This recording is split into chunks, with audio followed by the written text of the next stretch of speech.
terima kasih sudah memilih video ini. Kali ini kita akan sharing tentang door trim pintu kanan dan kiri Suzuki Splash. Karena di situ ada speaker, ada handle juga, buka tutup pintu, dan switch juga, memungkinkan rusak dan memungkinkan harus membongkar door trim pintu. Dan pada video ini adalah door trim pintu kanan dan kiri. Sebelum membukanya teman-teman, ini kita lihat lebih detail. Di sini ada skrup satu, lalu di sini juga ada skrup lagi satu. Cuman ada dua skrup yang akan kita buka. Yang selanjutnya adalah ini adalah pinnya satu, dan di sini satu, dua pin. Jadi total hanya dua skrup dan dua pin untuk membuka door trim pintu ini. Lalu bagaimana dengan pintu sebelah kiri teman-teman? Pintu depan sebelah kiri konstruksinya mirip, masih serupa, masih sama teman-teman, antara kanan dan kiri. Jadi video ini nanti kita bahas hal yang sama antara untuk pintu kanan dan kiri, bagaimana membuka door trim pintunya.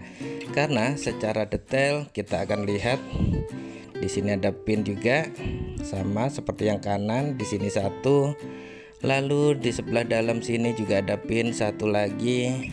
Ini harus kita buka juga nanti. Lalu juga skrupnya di sini ada satu, terlihat ini udah mulai berkarat, dan juga di sini teman-teman.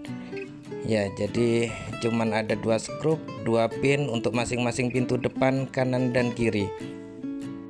Hanya butuh satu obeng, tinggal kita putar saja skrupnya berlawanan arah jarum jam. Biasanya memang semua skrup idealnya seperti ini teman-teman. Ini skrupnya, threadnya thread kasar.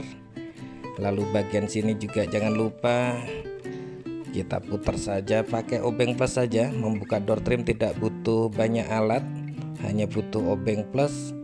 Door trim ini nanti bisa kita buka. Oke, ini sudah terlepas, tinggal angkat aja seperti ini, udah mulai berkarat. Lalu untuk pin tinggal tusuk bagian tengahnya, tidak perlu terlalu dalam seperti ini.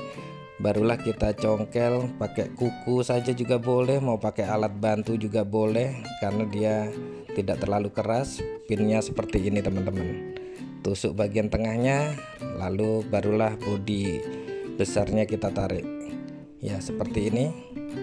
Saya pikir cukup jelas dengan video ini. Dua pin sudah terlepas juga, barulah kita tarik door trimnya ke arah luar seperti ini. Ya, pelan-pelan, hati-hati. Dirasa-rasa ada yang nyangkut atau tidak. Kalau misalnya masih ada yang nyangkut, kita teliti lebih detail, jangan sampai kita over tenaga. Dan ini tarik agak sisi atas, barulah ini bisa dilepaskan door trimnya, karena bagian atas dia agak model slip teman-teman. Oke, ini sudah terlepas, tapi masih ada satu kabel yang menghubungkan control switch untuk power window. Di sini membukanya juga mudah. Di sini ada locknya kecil, locknya tekan saja, ditekan ke arah dalam, barulah konektornya ditarik seperti ini. Ya, jangan ditarik kabelnya, tariklah konektornya biar kabelnya awet, tidak ada yang terputus. Setelah pin ini terlepas, ini bodi dari door trim ini sudah bisa kita ambil seperti ini teman-teman. Ya, untuk detailnya di sini sebenarnya sekeliling ada pin-pin seperti ini teman-teman. Ini penguncinya yang ditusukkan ke lubang dari bodi pintu. Sekelilingnya ada, jadi tinggal tarik saja, aman.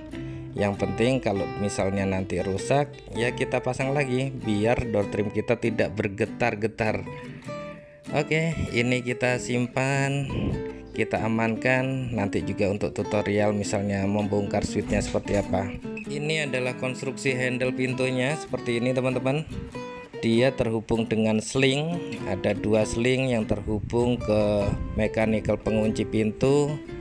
Lalu di bagian bawah sini ada speaker. Speakernya ini masih standarnya. Ini bagian tengah adalah speakernya, tetapi bagian luarnya ini ada framenya teman-teman. Jadi yang bagian ini adalah untuk membuka framenya, frame speaker. Ini ada bautnya. Lalu kalau speakernya saja terkuncinya pakai baut yang di bagian dalam. Oke, ini untuk speaker, ini untuk konektor kontrol dari pintu. Kalau ada bermasalah di situ juga bisa dicek. Lalu ini adalah untuk auto locknya. Jadi dia pakai solenoid, jadi masih ada kabel di situ. Kita lihat, kita intip saja bagian dalam. Saya tidak ada isu dengan power window, tapi power window kalau bermasalah ini plastiknya bisa dilepas untuk kita akses perbaikan. Oke, ini pintu kanan, strukturnya seperti itu. Lalu bagaimana dengan yang bagian kiri teman-teman? Sama seperti bagian kanan, pinnya tinggal tusuk, lalu kita lepaskan pinnya seperti ini. Bagian sisi dalam juga sama, tusuk tengahnya, barulah kita buka seperti ini. Ya, 2 pin sudah diamankan. Lalu ini ada skrupnya di sini. Tinggal putar saja berlawanan arah jarum jam untuk membukanya. Ini ada skrup, lalu satu lagi skrup di bagian dalam sini. Tinggal diputar juga berlawanan arah jarum jam. Biasanya ini bodi Suzuki Splash ini banyak kasus dia plastiknya pecah di bagian ini udah dikasih ring biar lebih lebar untuk menguncinya. Lalu door trimnya sama perlakuannya teman-teman. Biasanya saya membuka dari bagian bawah sini, kita sisipkan seperti ini. Ya, sudah bisa terlepas seperti ini teman-teman. Bagian kiri lebih mudah terlihatnya. Sebenarnya konstruksinya sama. Di sana juga ada kabel, ini juga ada locknya, kecil, tekan, tarik konektornya. Oke, sama strukturnya untuk pintu kanan dan kiri bagian depan. Ini juga sama. Ini untuk pembuka pintunya juga pakai 2 sling. Di sini juga ada kabel solenoid locknya. Lalu juga ini sama, cuman lebih kecil konektornya. Ini speakernya ukurannya sama dengan yang kanan. Dan ini lemnya adalah lem butan biasanya seperti ini, seperti lem aspal. Kalau mau kedap, ini pintu ini juga bisa dikasih pelapis anti suara. Oke, itu saja sharing dari kami. Terima kasih. Silahkan selalu like dan subscribe channel Doni Seno Haji untuk informasi-informasi menarik lainnya.